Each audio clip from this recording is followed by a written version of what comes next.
Bonjour à tous. Aujourd'hui, on va plonger dans un univers fascinant et complètement invisible qui vit pourtant à l'intérieur de nous, le microbiote. On va explorer ensemble cet allié méconnu qui joue un rôle absolument capital pour notre santé. Ça peut paraître une question un peu étrange, mais la réponse est un grand oui. Au cœur de notre système digestif, il y a toute une communauté bien vivante qui travaille pour nous sans relâche, 24 heures sur 24. Et quand on parle de communauté, on parle de chiffres qui donnent le vertige. 100 000 milliards. C'est un nombre qu'on a du mal à se représenter, n'est-ce pas? Pour se faire une idée, c'est plus que le nombre d'étoiles dans notre galaxie. C'est comme si on hébergeait un univers entier à l'intérieur de soi. Alors, qui sont les habitants de cet univers intérieur? Bon, entrons dans le vif du sujet. Qui sont exactement ces habitants? Et surtout, qu'est-ce qu'ils font là? Le microbiote intestinal, c'est donc tout cet ensemble de microbes. On pense tout de suite aux bactéries, bien sûr, mais en réalité, il y a aussi des virus et des champignons.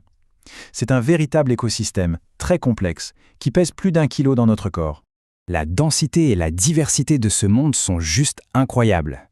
Il faut s'imaginer que chaque petite forme, chaque couleur que l'on voit ici représente une espèce différente, chacune ayant son propre rôle à jouer. Le point crucial à comprendre, c'est qu'il ne s'agit pas du tout de passagers clandestins.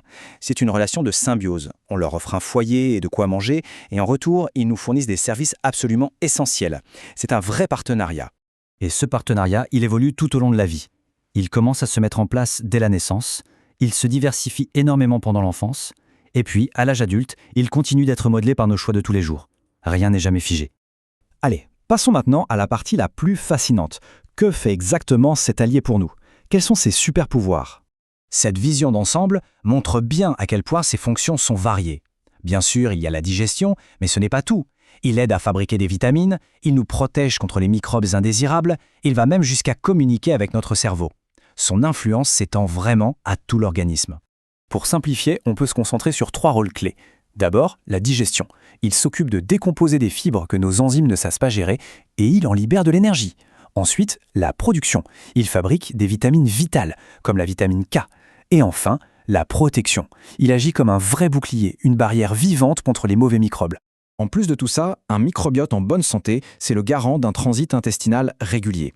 Il aide à maintenir l'équilibre et à éviter les petits désagréments du quotidien. Cette illustration résume bien la situation. Quand l'intestin est content, le voyage se passe bien. Puisque cet allié est si important, la question logique qui se pose est « comment on fait pour en prendre soin ?» Voyons comment on peut le soutenir activement. Cette image est très parlante. À gauche, on a un microbiote plein de vie, bien nourri. À droite, c'est un écosystème en souffrance, perturbé. Ça montre bien que nos choix ont un impact direct et visible sur sa santé. Alors, on met quoi dans son assiette? D'abord, beaucoup de fibres, fruits, légumes, céréales complètes. C'est la base. Ensuite, des aliments fermentés, comme les yaourts ou la choucroute qui apportent directement de bonnes bactéries. Et enfin, ce qu'on appelle les prébiotiques, comme l'ail ou les oignons, qui sont en quelque sorte le plat préféré de nos bonnes bactéries. Pour résumer simplement, on privilégie les aliments bruts, naturels. Et à l'inverse, on essaie de limiter au maximum tout ce qui est ultra transformé, plein d'additifs ou de sucre, parce que ça peut vraiment perturber ce fragile équilibre. Mais l'alimentation ne fait pas tout. Faire de l'activité physique régulièrement, c'est excellent aussi. Tout comme apprendre à gérer son stress. Et un point très important, les antibiotiques à n'utiliser que sur avis médical, car ils peuvent littéralement décimer notre microbiote. En conclusion, s'il y a 3 points essentiels à retenir, ce sont ceux-là. Premièrement, le microbiote est une communauté immense et vivante en nous.